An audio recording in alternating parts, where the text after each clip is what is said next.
Great. So again, this event is Black Faces, Green Spaces, Reinterpreting the Relationship of African Americans to the Environment. And we are Climate Action North Carolina in Raleigh and Charlotte.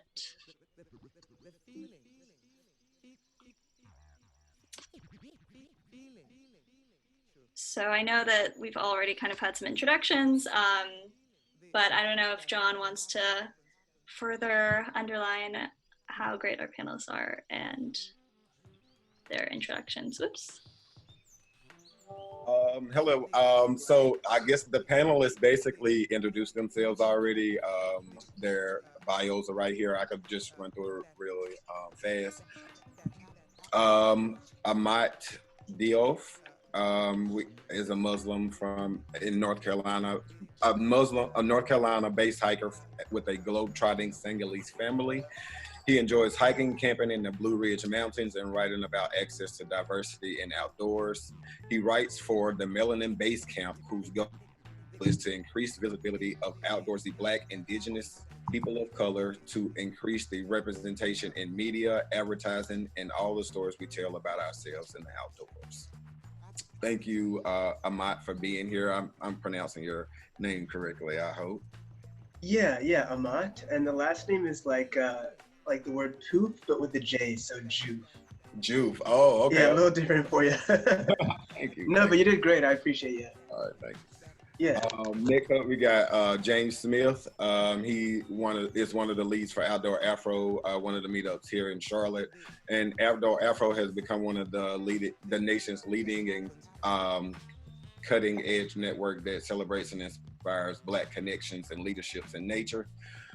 James also serves on the advisory boards to Carolina Clean Air, the Lotta Plantation, and the Diversity and Inclusion Board for Ann Springs Closed Greenway. I've been a part of a couple of the Outdoor Afro hikes, and I really enjoy the information that I've learned and the relationships there. So again, thank you, James, for being here and talking about your perspective in this. And lastly, we have Sherry White Williamson. She is she's an environmental justice coordinator with North Carolina's Conservation Network. As an environmental justice coordinator, Sherry leads the organization's efforts to connect impacted community-led campaigns and organizations with decision makers. Prior to joining NC Conservation Network, Sherry worked with the U.S. Environmental Protection Agency Office of the Environmental Justice. Sherry also currently serves as a member of the Rural Empowerment Association for the Community Help, also known as REACH. In her spare time, Sherry enjoys baking, do-it-yourself projects, and playing with her dog. And again, thank you again to our panelists for being here. We want to continue this series and get all of your perspective on this, and we look forward to what you got to say. Thank y'all. Got it. Great. And to begin, I thought we could sit with this quote from Carolyn Finney. She's the author of Black Faces, White Spaces, and her book inspired the title and most of the content of this panel. So she has said, "We often think of beautiful outdoor spaces as being somewhat benign in conversations about race and power and privilege." So tonight, I think we're gonna work to disrupt this notion and explore the ways that race, power, and privilege are really closely connected with the so-called great outdoors. And before we get into our panel conversation, myself and my fellow Climate Action NC organizers are going to provide some background on the racist history of the US conservation movement, the deficit of green spaces in communities of color, and the whitewashed environmentalism. So the history of US conservation movement is overtly racist and exclusionary. They mainly centered white middle class and upper class interests. Early conservationists had their own sort of construction of the wilderness, and we all have our own constructions of wilderness, but theirs was far from benign in their sort of quest to preserve the natural world, they entrenched white supremacy and excluded anyone that wasn't the, quote, right kind of white man. And I think it's summed really well from this quote from writer Luis Fabiani, who writes that the wild had to be kept as free of people as possible. So they're addressing indigenous people whose land was stolen from them until the right kind of white man wanted to go hunting. And Madison Grant, who's pictured here, is a key example of this grotesque racism that was exhibited by early conservationists. At one point, he was regarded as the greatest conservationist, or one of the greatest conservationists who ever lived. He had a lot of connections to Theodore Roosevelt, Gifford Pinchot, George Bird Grinnell, and they were all members of a really influential group called the Boone and Crockett Club. However, he's now more known for his 1916 book, The Passing of the Great Race, in which he adopted racist, pseudoscientific stereotypes to address what he perceived as the plight of the, quote, Nordics. And suffice to say, this book was a really gross display of white supremacy, and he's no longer revered for his conservationist efforts now, but at the time, his agenda, which also included eugenics, was really commonplace among his peers. And it might be easy to pass off his life and legacy as something that was, an aberration, but in fact, these attitudes and ideas were really widely accepted within the movement at the time.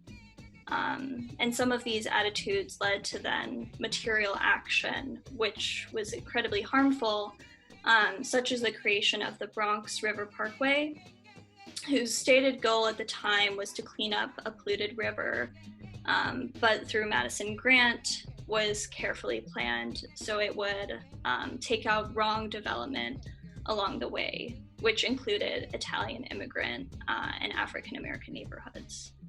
So I think it's really important when we're having these conversations to acknowledge this history and the ways in which African Americans, people of color, and overall just marginalized communities haven't simply been excluded from enjoying green spaces in the past, but were also displaced forcibly to make room for those green spaces.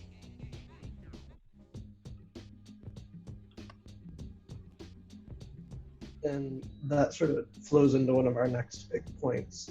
Historically, like Amelia was talking about, green spaces often been constructed out of formerly occupied land, usually by marginalized communities.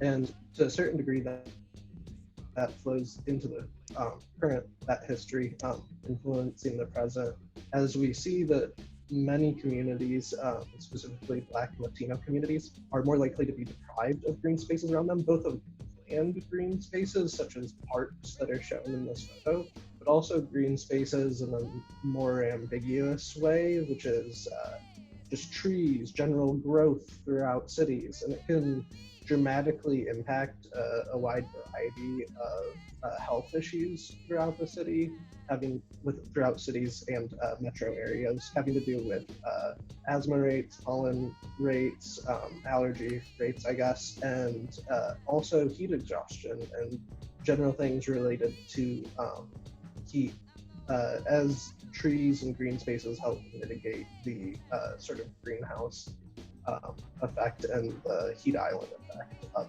large metro areas. So it's just always something to keep coming back to, of how that history of who the environment was for ends up in our current times and influences our current lived space in different communities for different people.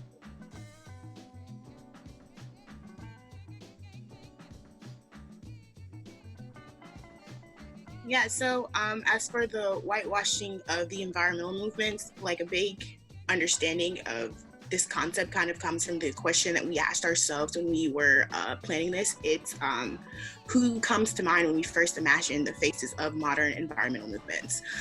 It's not often the most diverse groups of people. So for example, Rachel Carson and Al Gore. Rachel Carson, of course, where Silent Springs. Al Gore, of course, is the a big climate advocate and has the organization that does climate work. They're well known and they've made significant contributions to the environmental movement, and they are well respected. But somebody like, say, Robert Bullard, who actually is the man in the picture, who's often hailed as the father of environmental justice, is not somebody that immediately comes to mind. So the whitewashing of the environmental movement actually obscures the long tradition African Americans have in environmentalism.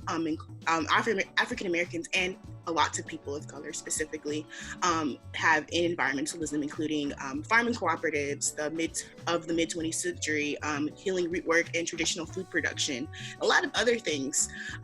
As a person who's always cared about the environment, I always take it a little bit offensively when I talk about these topics and people just tell me, well, Black people just don't care about the environment. They have other issues they have to care about.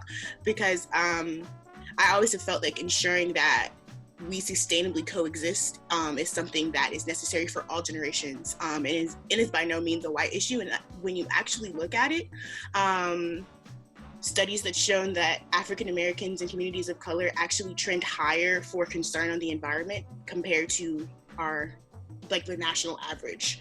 So it's a very interesting sort of connected long history that they have with like whitewashing of the conservation movement at the beginning, the deficit of green spaces, and just the general like lack of inclusivity for environmental topics, environmental movements, especially in their current state. I think it's something that is slowly changing through conversations like we're having right now, conversations like we had earlier today, during our social justice hour, but it's still something that's very present and pervasive.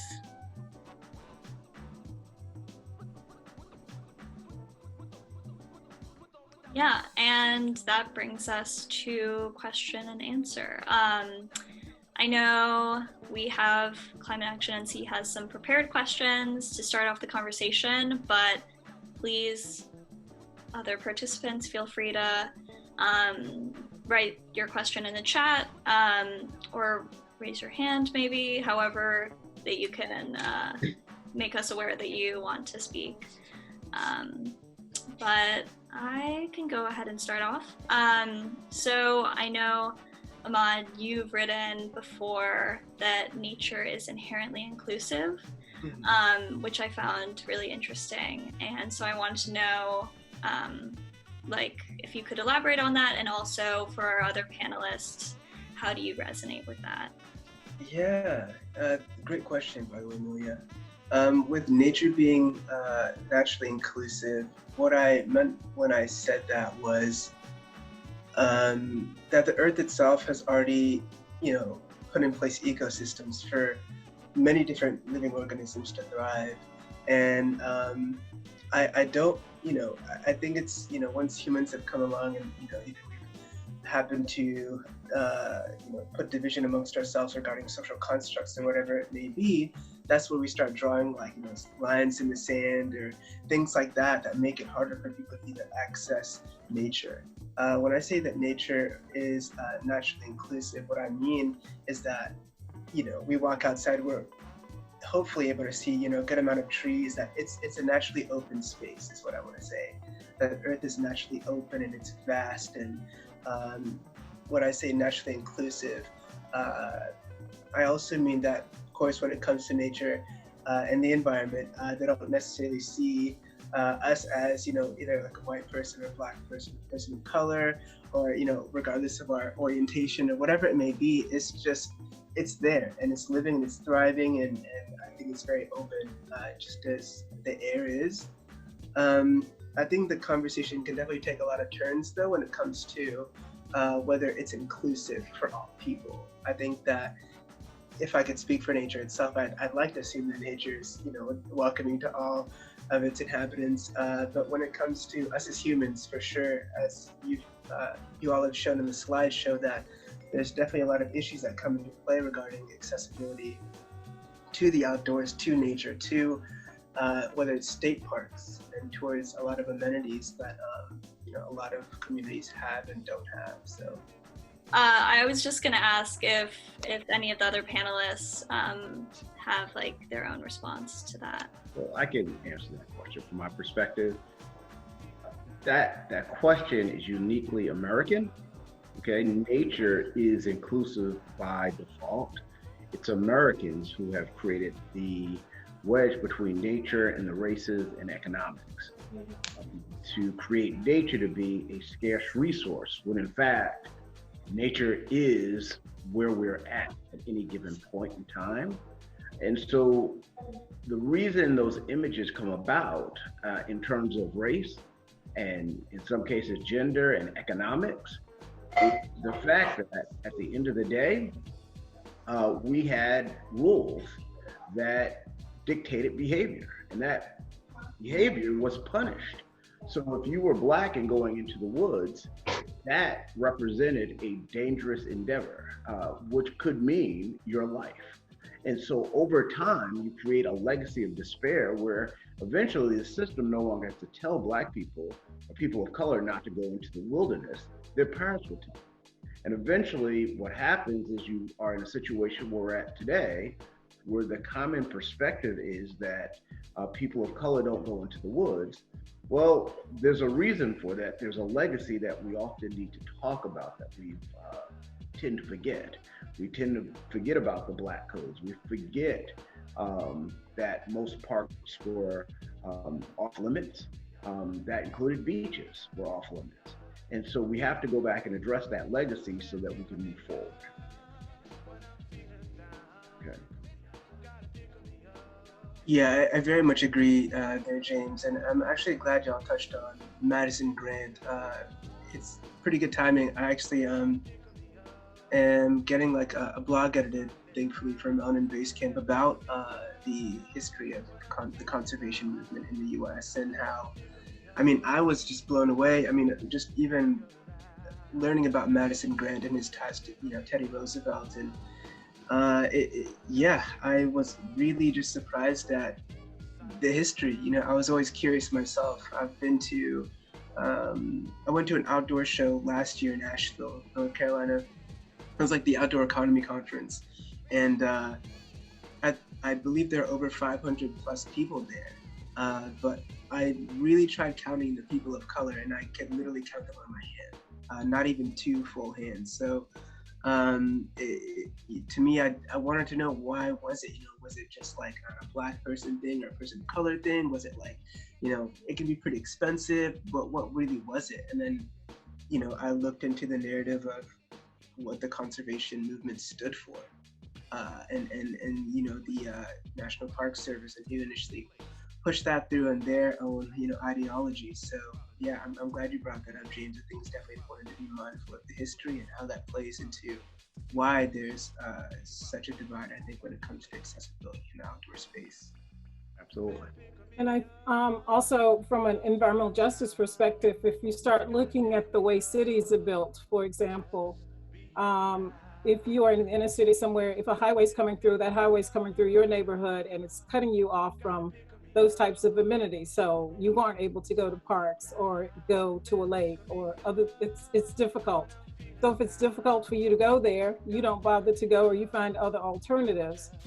So in so many ways, African-American and other people of color just don't have an incentive to do those kinds of things because they are not available. You really have to go out of your way in order to be able to take advantage of those kinds of facilities and areas.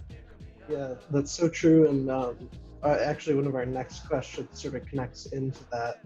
Rahawa Hale, an Eritrean American woman, a journalist that has written extensively about the environment, brings up that when she did a solo trek of the Appalachian Trail, there was sort of this unwritten rule that you don't talk about politics on the trail. You don't talk about diversity in the outdoors without bringing up politics because of how the conservation movement politically constructed things to exclude different people. And since politics is a big reason why the outdoors look the way they do, you sometimes get to be sort of frozen out of discussing those issues. And we were just wondering what your all's experience was with breaking through that discomfort, or just the inability to address politics in histories importance in creating sort of our current understanding of diversity in outdoor spaces. I don't think the vast majority of people think about that. If you're Black, persons of color, you don't go into the wilderness talking about politics. That's not your purpose of being there. You're going to enjoy yourself. And so the reason people don't talk about it is, earlier you made reference to the fact that it's not one of the top 10 things within the Black community to talk about the environment. It's not something that's talked about. For the most part, if you look at the activities that we as a race engage in, they're kind of in a box. If I looked at all the people on this conference call and said, okay, what are the five top things that you think Black people participate in? I guarantee you, all of you would have probably 4 out of 5 correct, right? So it's an imaginary box that's been put there. The box is open, and you have to overcome the reasons why people go into the wilderness. And when we talk about that, we have to be careful when we talk about that, because I'm going to give you a very good example. If you have a park, a state park, and you put a basketball court in, right? And this is going to be very stereotypical, right? Black people will come. So it's not the fact that it's the park, it's what do you perceive the activity in the park is.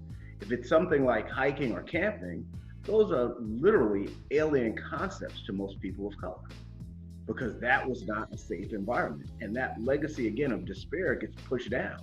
If I said to, my parents, or my parents said to me when you were 16, Black people don't go in the woods, you don't have to tell me that very often.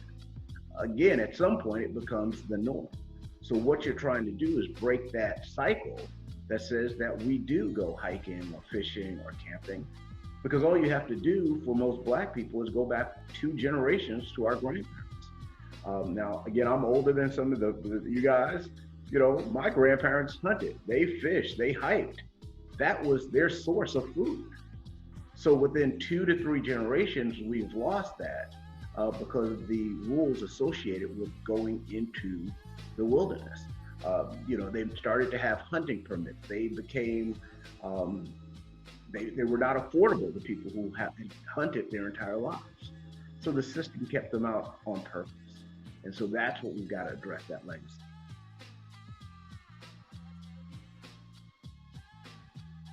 I also very much agree. When throughout the many times that I've been able to, have the opportunity to step outside or go on road trips, or when I lived in Asheville, just frequently visiting the Parkway and the Blue Ridge Mountains. Yeah, definitely politics didn't even come to mind. It was more just like, I need stress relief. I love seeing the peaks and valleys, and I love the sensation of hiking, so I'm for it. I think that the concept of bringing in, diversity in politics and, into the mix is something that needs to be, I think, intentional. As James mentioned, it's not something that naturally comes to mind when a person of color or Black person goes hiking or camping. But I think it's one of the many conversations that need to be had in order for us to make this a more inclusive space. As sorry, I want to pronounce it correctly, Rahawa Haley, sorry if I mispronounced the name there, but she did mention that politics is a big reason for why the outdoors look the way they do. And that's very much true. I mean, whether we go back to Madison Grant or we go back to segregation and Jim Crow laws, I think these things have to be recognized in order for us to move forward together. And in order for these preconceived notions or biases that, Black people or, indigenous people of color don't do these things can be squashed. I think it's once we understand how we were so separated in the past, we'd be able to hopefully build a more communal future together.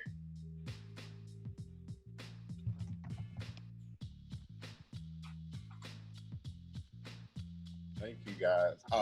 Just going into the next question, which I think is important, is why did you guys get involved with outdoors? I know for me, like I grew up going fishing and doing all those things with my parents and grandparents. And when I moved to Charlotte, one of the first things I did was went kayaking, because I've never went to kayaking before, but the whole experience was amazing. And I mean, of course I had that connection to the outdoor already, but just being able to be in a city or area and still be able to do those things is very important for me. So if you guys just want to tell your story or how you got involved or why you love like the outdoors. Sherry, you want to start, or? Sherry? I'm probably the exception rather than the rule here. I grew up in the country and spent some time outside, but I grew up as James. I'm a little bit older than most of you on this particular panel.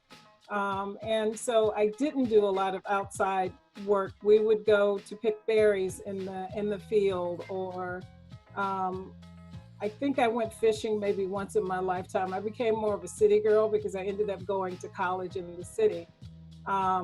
But my connection is more now, since I'm back in this part of the state, is dealing with the environmental justice issues that are related to the environment. So I'm spending more time outside, but I'm spending my time trying to deal with providing access or try to improve the clean air and other kinds of things here. So I suspect I will be doing more of that now that I'm back, but I've spent the last 15 years or so living in a city environment, so didn't get out to do much of that. Although I've spent 3 years in Vermont and did take advantage of being in Vermont and being able to do things up there. Cool. For me, well, as mentioned before, well, thankfully my parents, once we came to the U.S., I was born in France, came to the U.S. when I was 2.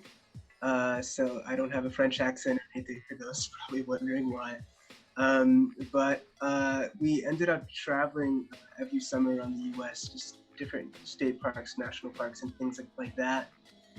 So that, gave me a little taste of the outdoors, but I didn't really start delving into my love of nature, my love for the outdoors, until I really went to college. And although I went to ECU, that was the time where I started reading the Quran, for example. And one of the things that really resonated with me was how many verses in the Quran were about nature, about the environment, and about preserving nature, and making sure that we don't necessarily cause any corruption or pollution when it comes to the natural resources that we have, because it's initially a trust at the end of the day. And after I graduated from ECU in 2015, I didn't necessarily know what I wanted to do, so I took a gap year and I joined AmeriCorps, where I was a school engagement coordinator in Asheville, North Carolina, for a school called Francine Delaney New School for Children, if any of y'all are familiar with that. It's a charter school whose charter is social justice, and they very much care about outdoor education and environmental preservation. Taking that and coupling it with living 5 to 10 minutes away from the parkway was definitely a great thing for me, because I think that's really what increased my love of hiking and want to go camping and things of that nature. So that's really where my start came from. What about you, James? For me, I have always been in the outdoors. I actually grew up in New York, in Long Island, and spent a great amount of time outdoors with my grandparents, parents, and didn't realize it was unique until I got actually to be older.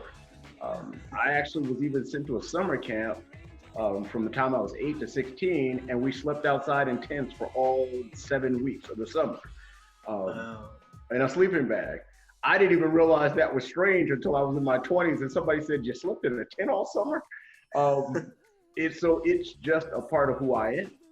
So I've never really thought about the environment as being separate from being black or white. It's just something that I've always engaged in because it's been available, and no one told me that I wasn't supposed to be engaged in it. And that's the key. No one told me I wasn't supposed to do it.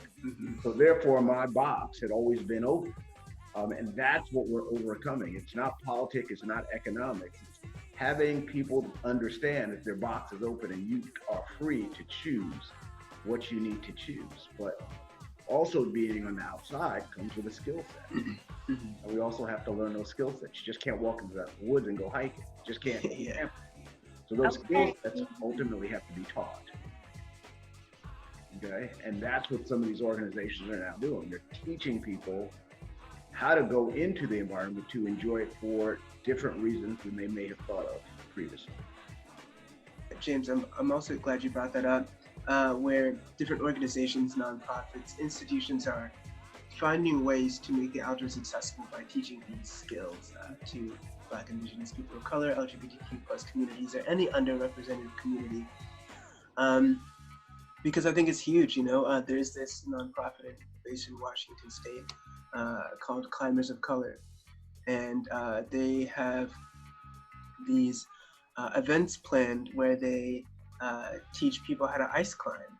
And it's amazing because they specifically look for Black, Indigenous people of color, and they've definitely persevered through marketing, whether it's, visiting brick and mortar stores or even online, but they've been able to get people around the nation to go learn ice climbing and then go back to their communities across the states and teach their communities there. So it's almost, to me, that's a great way, like you mentioned, of having organizations that really care about making sure that the outdoor space is diverse and is just for everyone. So, yeah.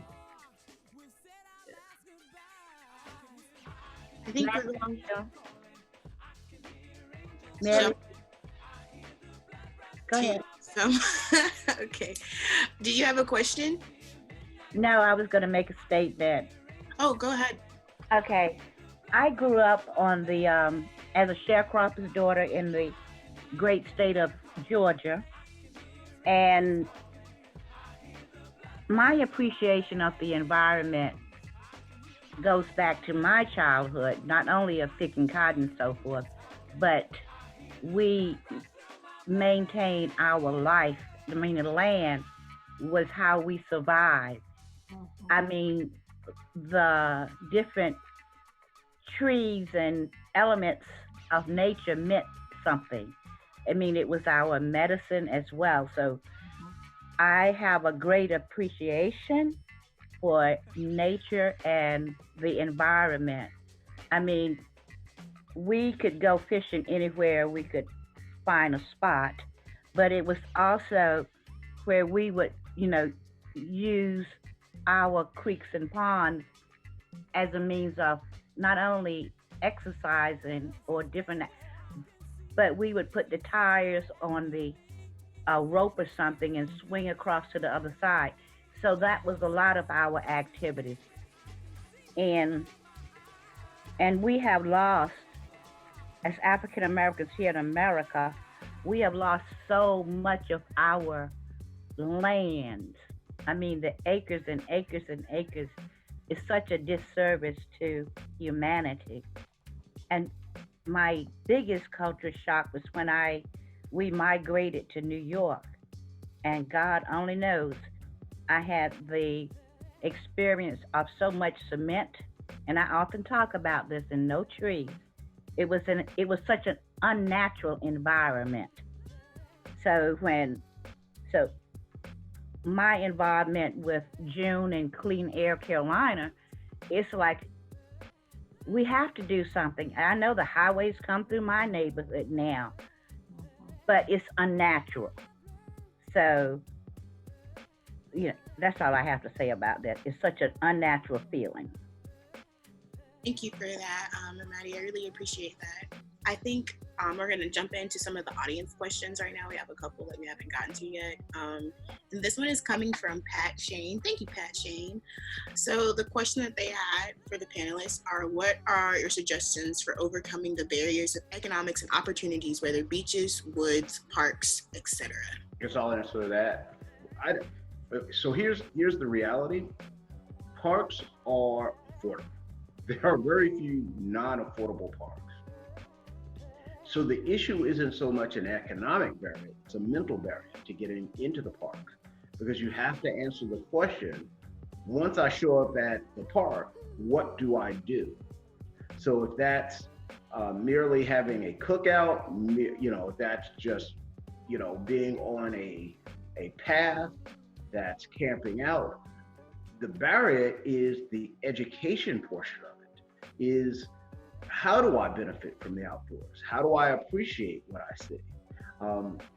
The barrier is also the fear factor. If you've been told for generations not to go into the park, you have to break that. So the only way that we have seen that work consistently is the formation of groups around the country, whether it's the Latino outdoors or outdoor Afro or the unlikely hiker, getting into those groups where you feel comfortable and you feel comfortable with people leading you into those environments seems to be a very successful method of getting more people of color into the national park systems. We just led a camping trip the other day. I think we had 40 people that went just down to Ann Springs.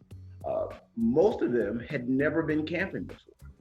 When we left, everybody wanted to go camping again. And because we were able to alleviate the fears that they had. And I think that's going to be the biggest thing going forward for, diversifying, nature in America. It's how do you alleviate the fears that people have that are consistent? And when we can do that, then I think you'll see the number of people of color going into the parks and nature will increase over time. I think James makes a valid point, but I'm also looking at it from the perspective of living in a rural area where you may not have access to those kinds of organizations that you can link to. So it still presents a barrier in some parts of the country. I can't think of an organization in this area that I'm aware of that would be able to provide that kind of experience if someone wanted to do it. So I think one of the challenges for many of us would be to figure out how to create models that could be used in more rural areas where, number one, there isn't access to that kind of opportunity, but also there is an economic barrier, quite frankly, because a lot of people who live in rural parts of this state and other states are the low income wage earners, just like they would be in cities, but more so in these areas. So there are some barriers, I think, that need to be addressed as we look at this issue more broadly. Well, here's something interesting, Sherry. I'm just kind of curious. See, when I think of rural, 90% of those people who live in rural environments they are already outdoorsy, right? Some of them are, some of them aren't. We're gonna have that. Yeah, you'd be surprised at how many aren't. Yeah, that's right. But across the board, in most rural environments, they have there's not a fear of the outdoors because it's a part of who they are already.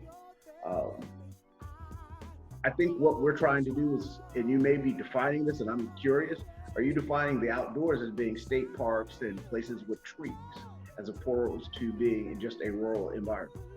So yeah, that's what I'm talking about. State parks, yeah, those kinds of areas. Okay, gotcha.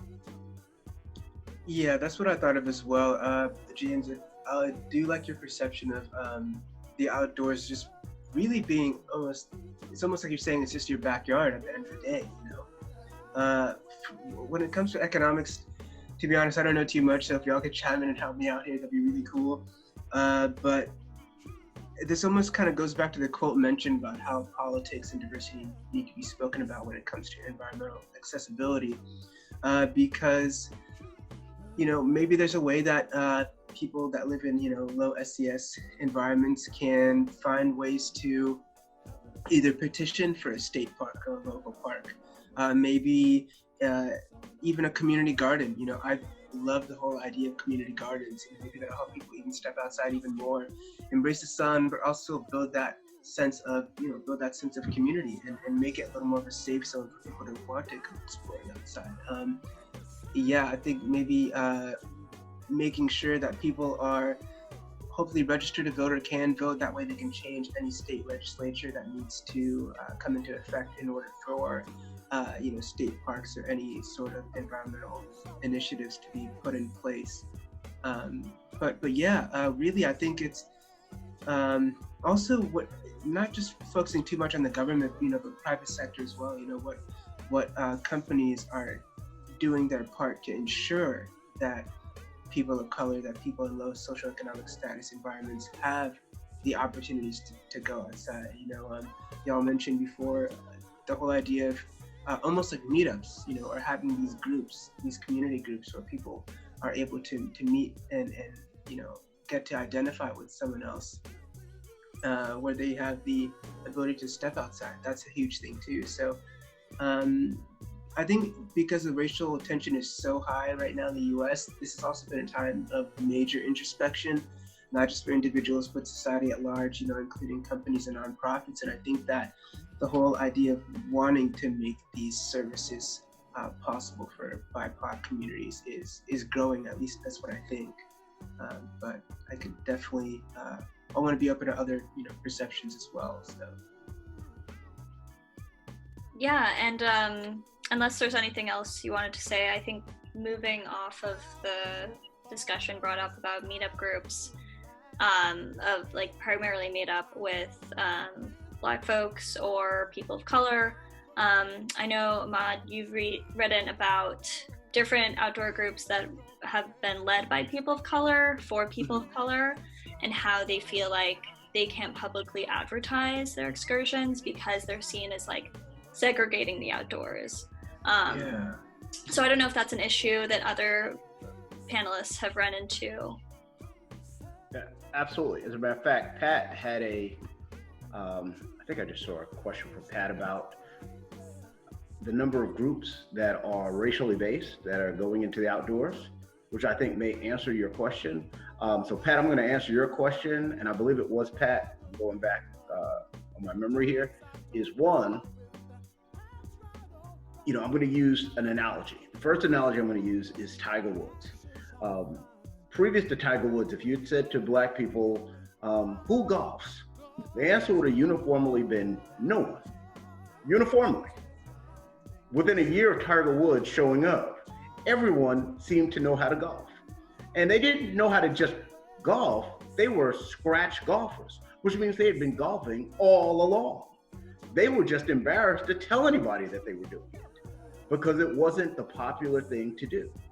The same thing happens when we're talking about camp. You're not necessarily going to talk about camping because peer pressure is a factor.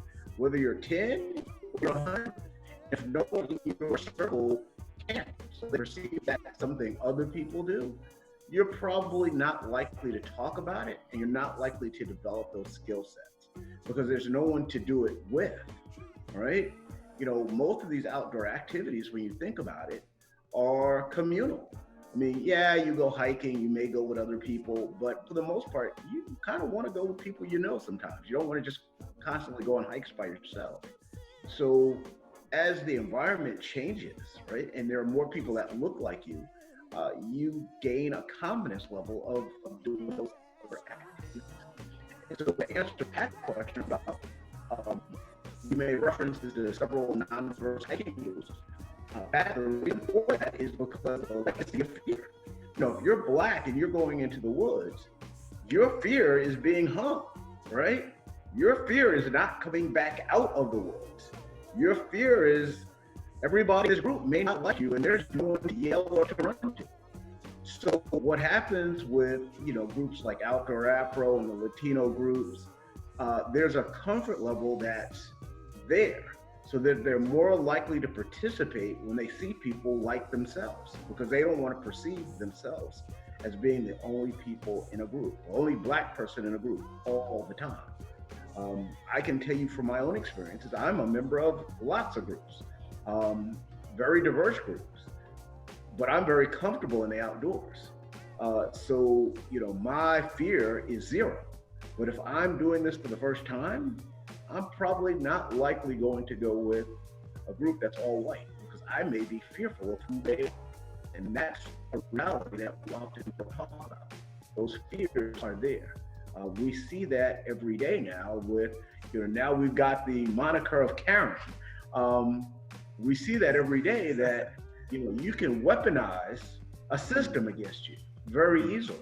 And we have to be careful of that. We just don't want to talk about it. And those behaviors aren't new, they're just being videotaped. And that's what people have to understand. This is not new behavior, it's new videotaped behavior.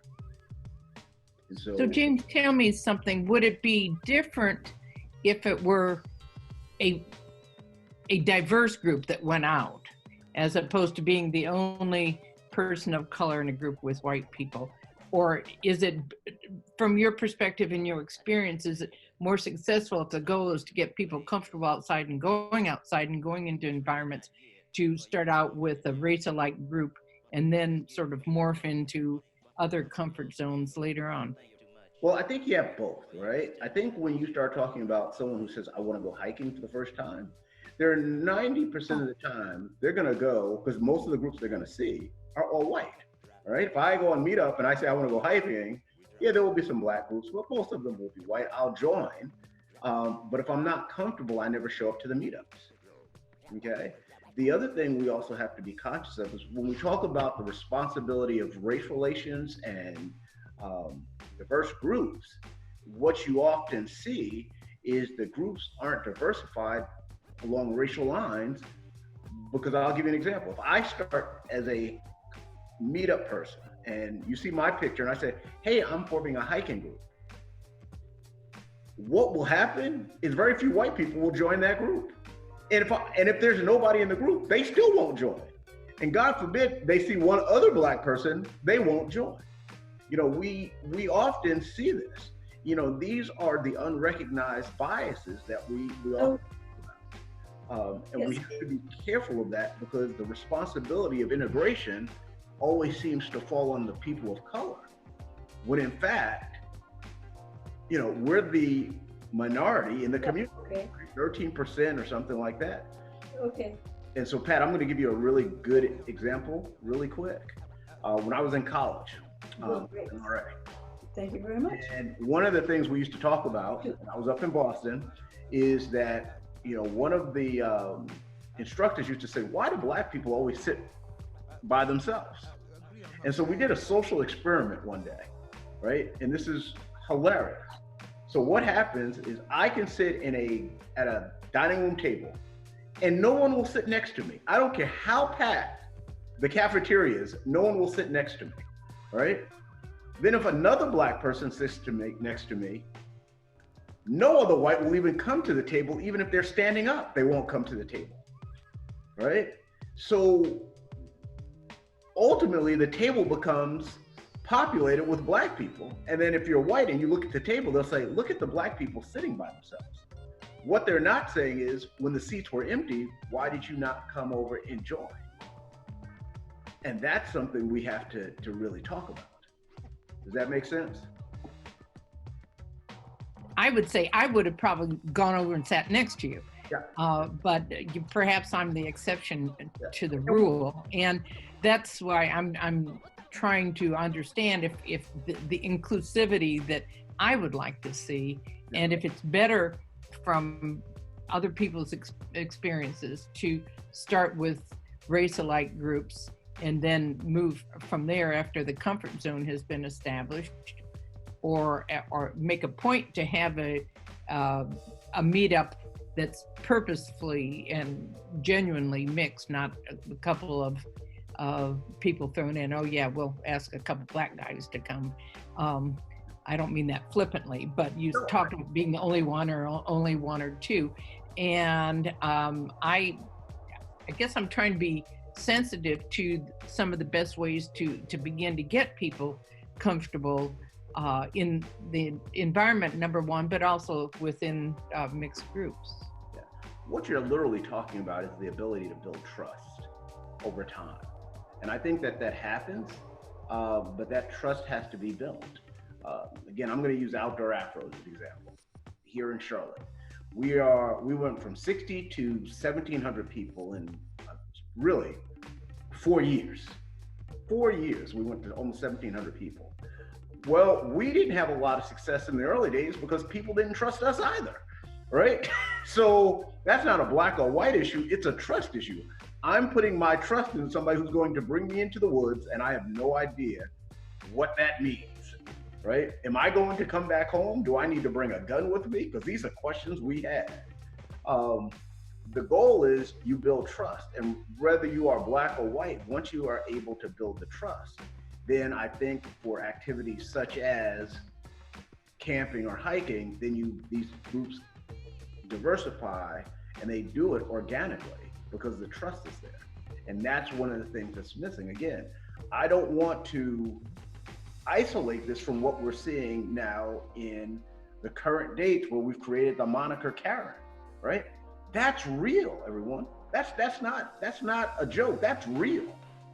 And so if you feel that you could be bird watching and someone calls the police, you're probably not going to do it. And had those videotapes not been there, most of these people of color would have been in handcuffs. Let's not forget, had those videotapes not been there, those people of color would be in handcuffs. There's a study out that was done by UC Berkeley about, I think it's been 17 years now. It's a sociology professor that I knew. He said for response, the justice system, for a single white witness who testifies against somebody black, you need 31 black witnesses to overcome the one white witness. So let's think about that for a second. For one white witness, you need 31 other people to say something contrary for them not to believe the one white witness.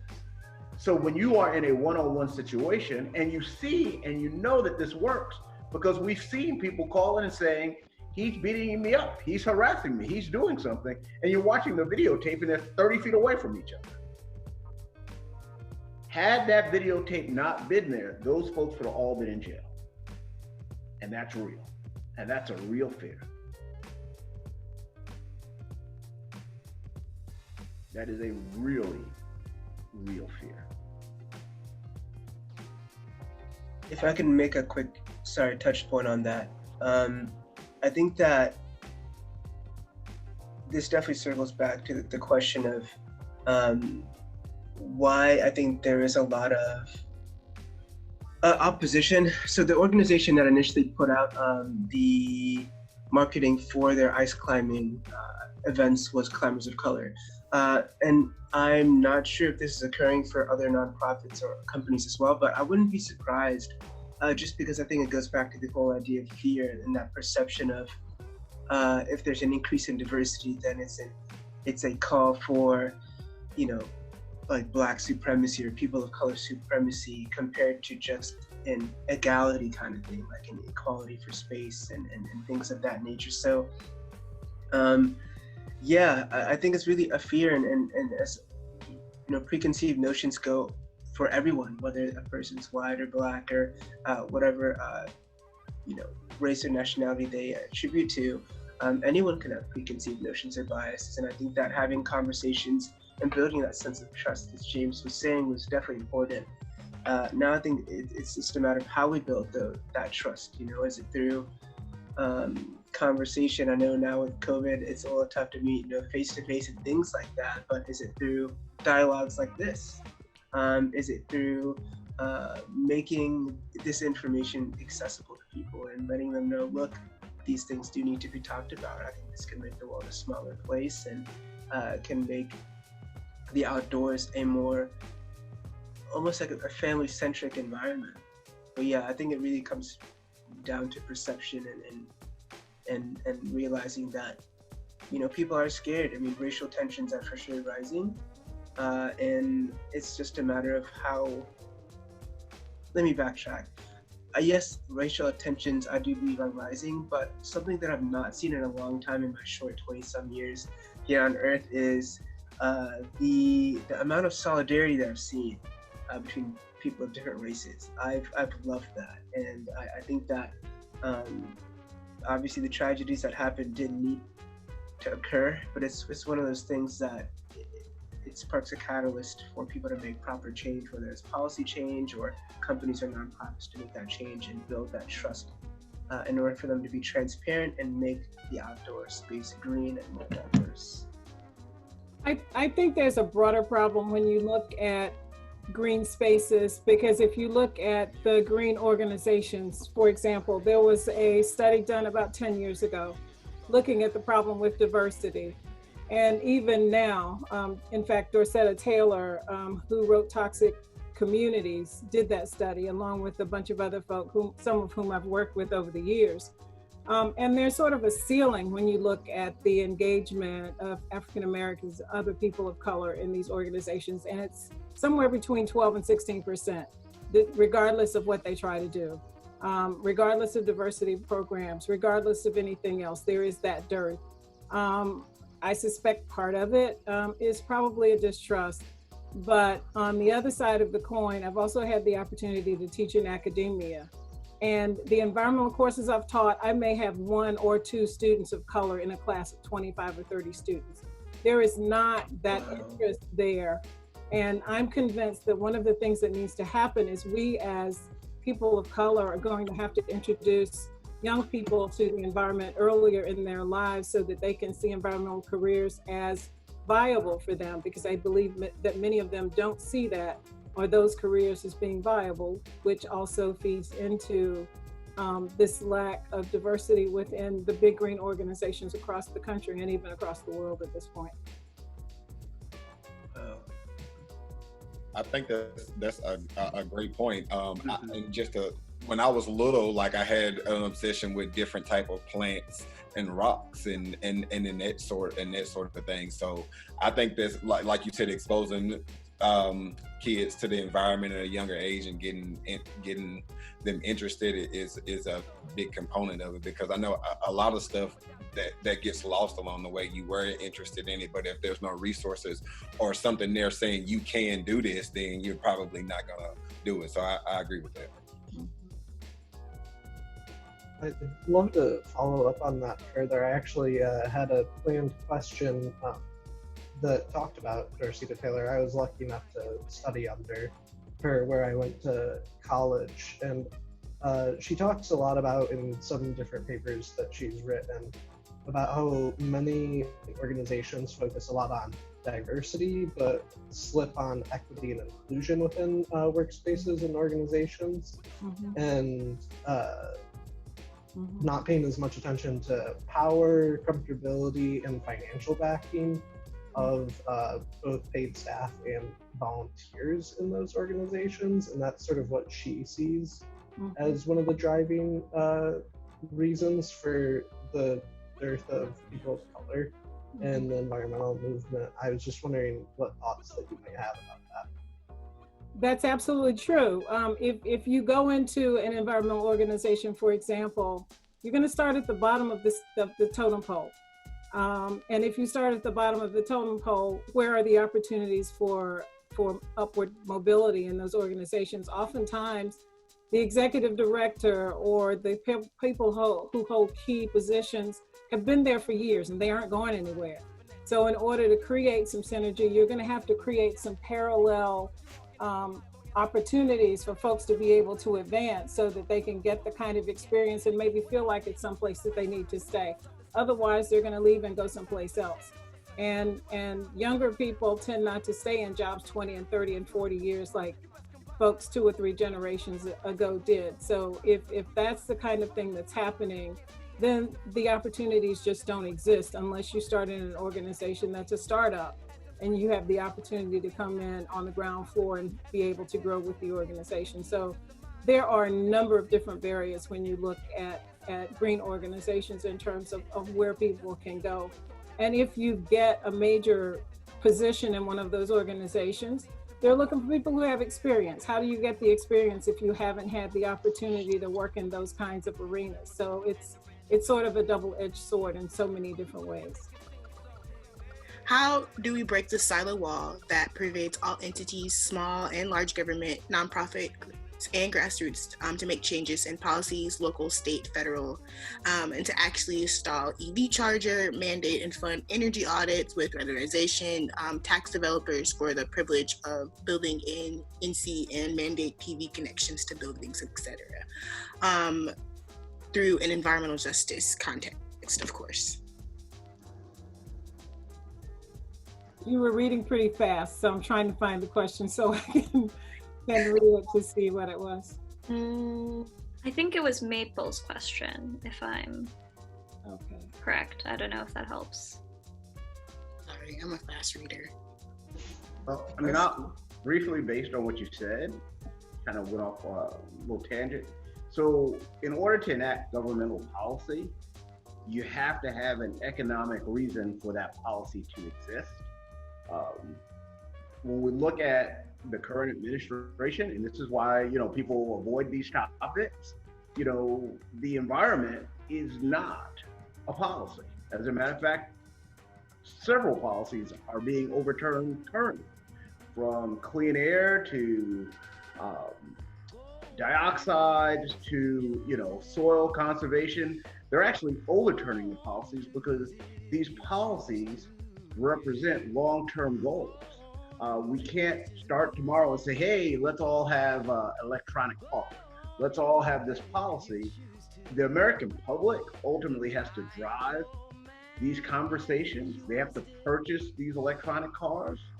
They have to, can't be hypocritical in their arguments versus what they want in policy.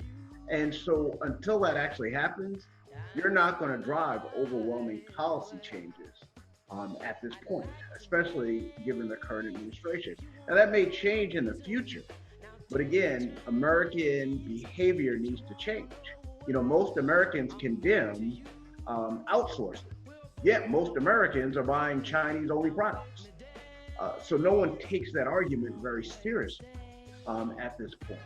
So, in order for us to create a policy that makes sense, whether it's the rollout of EV or any of these other policies, Americans are going to have to really hunker down and start to demand those policies of their politicians. And right now, we don't really have it.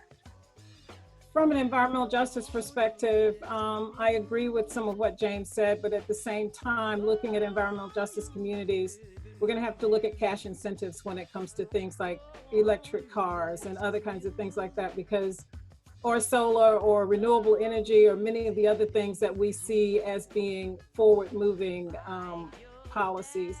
Because most of the communities who need and could benefit from those things can't afford them. Middle class, upper class can put those solar panels on their homes and get the kickbacks as a result of being able to put energy into the grid. And guess who pays for the difference?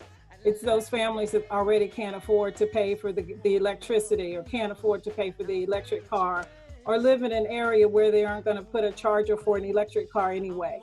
So some of the policies have to be rethought. I'm excited about Joe Biden's policy that he promoted yesterday, because many of the communities and the folks that I've worked with over the years were actually on a couple of the advisory panels who helped to put that plan together, and they are actually looking at some of the issues that would address Black and brown communities in terms of policy change. So I think it's a very different conversation when we start talking about policy change and we start talking about Black and brown communities that are environmental justice communities. And most of us live in environmental justice communities, whether we recognize it or not, as well as poor white people who live in environmental justice communities. So it's a larger conversation that we need to have when we talk about policy change, because an environmental justice community does not have the power to make the change because they don't have access to the politicians. So there's a lot about the dynamic that's going to have to change in order for a lot of what we're talking about to change over time. I think one of the things that could definitely change those dynamics is, I guess from a conversational point of view, trying to understand like the value proposition, like with so many people being opposed to like the Green New Deal or a plethora of initiatives being needed to really make sure that we live sustainable lives and that we live, in cohabitation with one another is finding ways to, inform the opposition of how this would bring value to them. I think that's one of the things that really makes a person have a change of heart and change of mind. And then, as weird as it may seem, even finding the right people to even bring that value proposition up, it's almost like if I have a twin brother. So if my twin brother told me to do something that I didn't necessarily agree with, I wouldn't necessarily agree with it. Maybe just because I don't necessarily take that position on his, on what we're arguing about, but it could also be because he's my twin brother. But if my mother or father or my friend came and, gave me the same argument, I might think it through a little more just because my relationship with him is different. So yeah, I think it's also a matter of finding the ways in which we can find that common ground. What is it that we really all do value at the end of the day, as well as finding the voices that I think people would agree with without losing our sense, of self-worth or dignity. Because it's not like anyone can nowadays. I mean, when it comes to politics and politicians, anyone kind of says this or that, and whether it holds true, that's the test of time. But yeah, just making sure that we build that trust and just find ways to make the conversation as inclusive as possible, even when it comes to people who have opposing viewpoints. I'm gonna just piggyback on that really, really fast. Just building that trust is really important. I've been organizing for 4 years in Charlotte, and I feel like I'm just getting to a point to where I'm really making genuine relationships. So it's gonna take time, but I think if you're doing genuine work and having genuine conversations, I think we definitely gonna have some steps in there. So I just want to highlight that because I think that's very important. Right there with you, John. This is June from Clean Air, Carolina, and I really enjoyed the conversation. I've been, listening to your stories and all the different points of view, and I really do appreciate that. I mean, I'm the director of a nonprofit, an environmental nonprofit, and it's pretty much white. We have one Asian American, and that's it. And it's been frustrating for me, but we're getting ready to hire 2 positions. I'm trying to open more positions up. And so I really am hopeful that, it's hard when you have a white organization. It's like we think like white people. And I just feel like a lot of it has to do with changing the way we think. And, but anyway, that's not really what I want to talk about, but I'm happy to talk to John and some of you others about that, especially James. Help me out there. But I really wanted to talk about the just transition, to a clean energy economy, and how we in Charlotte, and a lot of us are in Charlotte here, can really move that forward with economic development, and then as well as climate resiliency, building climate resiliency in communities that are going to be hard hit.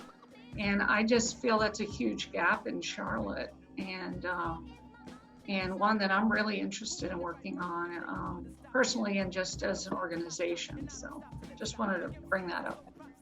Thanks, June. If you think it's hard in Charlotte, what do you think it's like down in Eastern North Carolina? Yeah, no kidding. No kidding.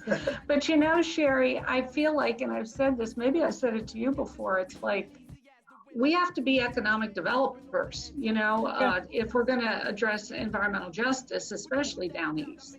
Yeah. We're spending our time fighting these polluting industries that are moving into communities of color, and it's like, we need other options. It's like, get rid of those, those businesses that are destroying people's health.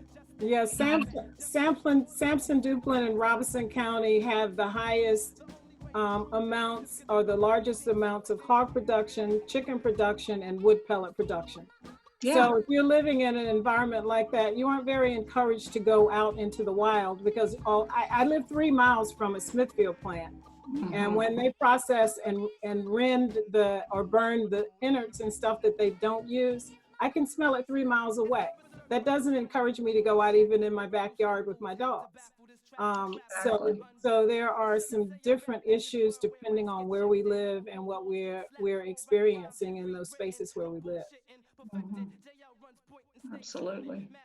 Yeah, and sorry, this is Bill with LCV, and I'd love to give a suggestion just on the hiring basis. LCV has really been trying to make sure that we have an equitable leadership and also national staff. So one of the things that we did was when we get down to our final candidates, we make sure that 33% of those people are people of color.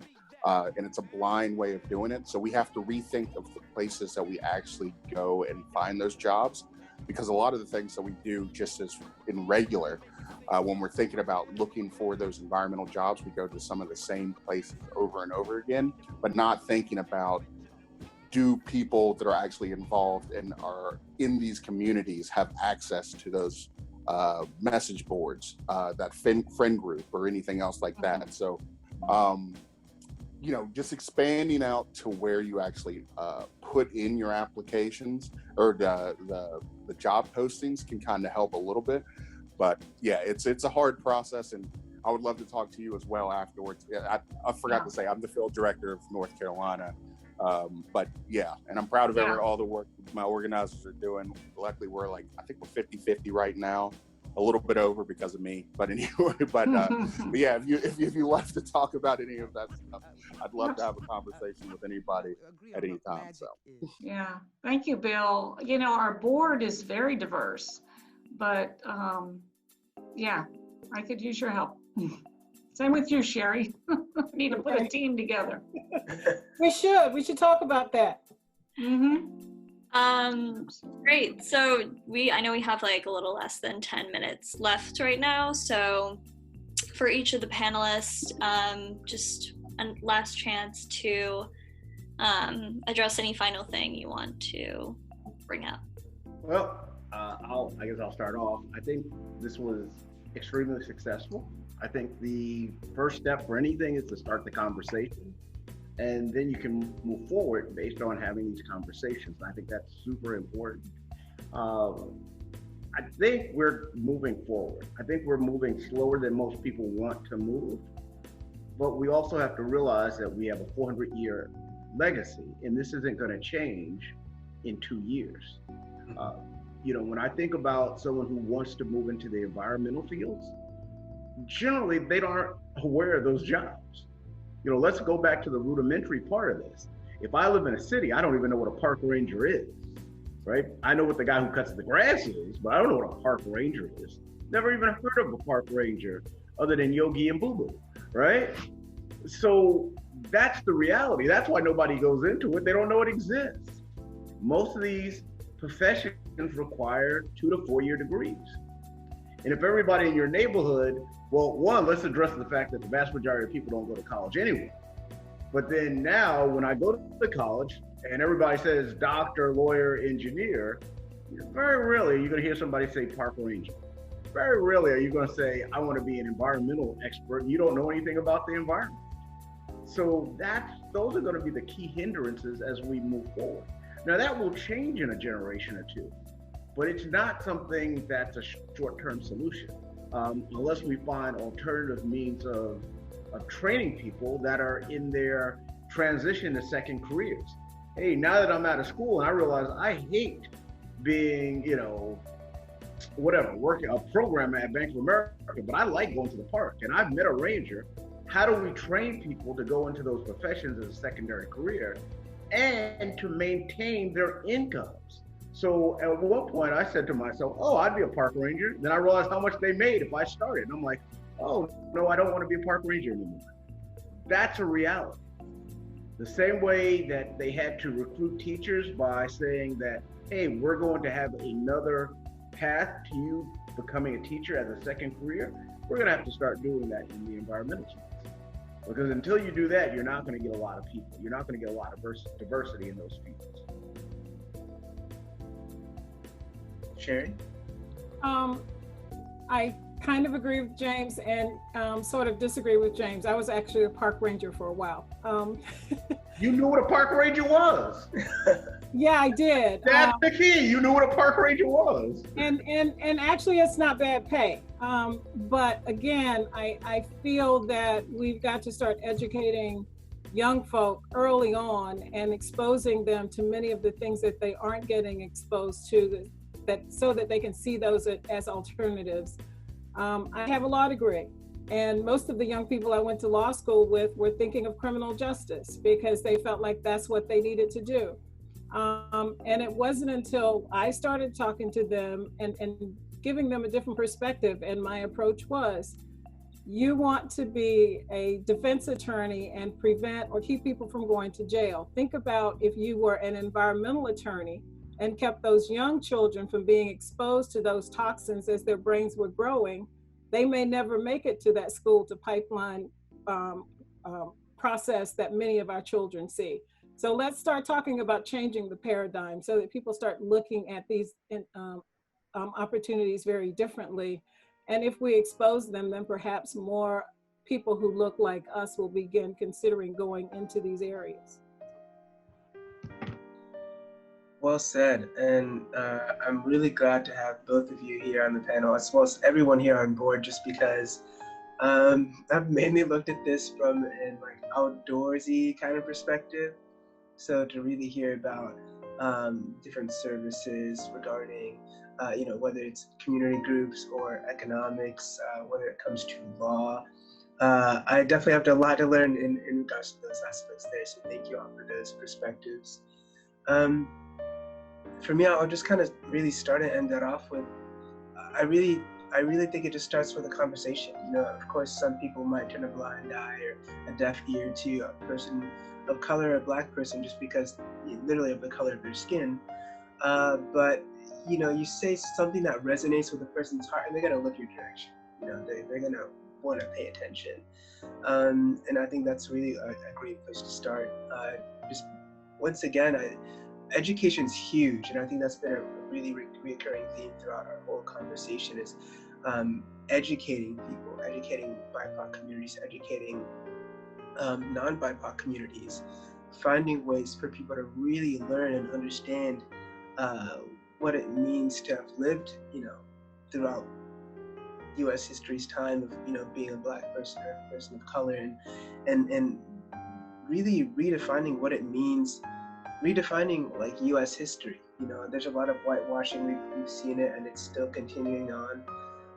It's just a matter of making sure that people in all levels, whether it's individual, family, community, state, government, our country, we need to really find ways to re-educate people and make sure that this education is not history that's written by the victors, but is as close as possible as it can be, it's non-partisan, but very truthful and understanding of the struggles of BIPOC communities. So I also just want to say thank you, Amelia, for bringing me on board. This is really cool.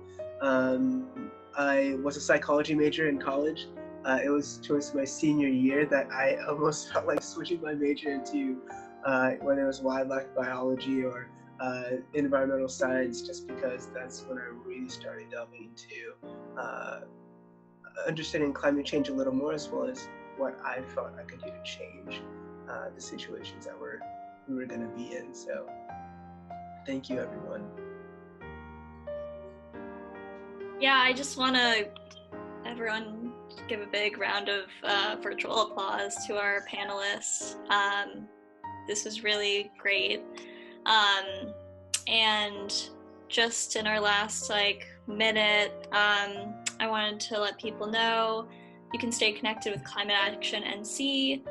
You can find us on Facebook, Twitter, and Instagram, just at Climate Action NC. And then a last call if panelists want to plug any big announcements or ways that people can stay connected with you all.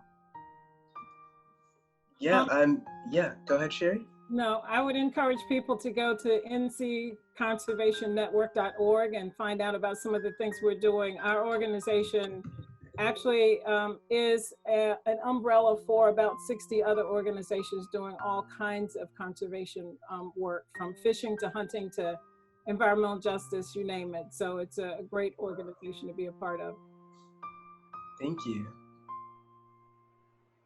Yeah, and for me, I actually am part of 3 different organizations. So what I can do is put down my information. And it's June. It's good for me to meet you because I'm your new board member, and we've never met. But I will put down my contact information if those who would like to reach me, because I am running a number of organizations that are at the forefront of creating diversity and inclusion in the environmental space. And so, again, I'll leave my information and you can actually contact me directly. Awesome. And I just kind of put in my info there in the chat.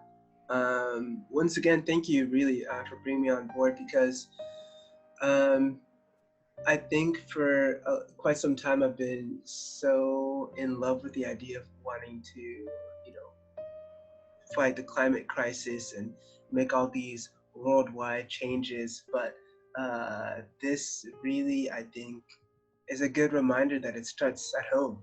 I have to be mindful of how I can change the situation in my own personal life, as well as in my backyard, as well as in North Carolina, before I start looking at different places across, Asia or Africa, around the world. So this is definitely a good reminder for me, so I appreciate that.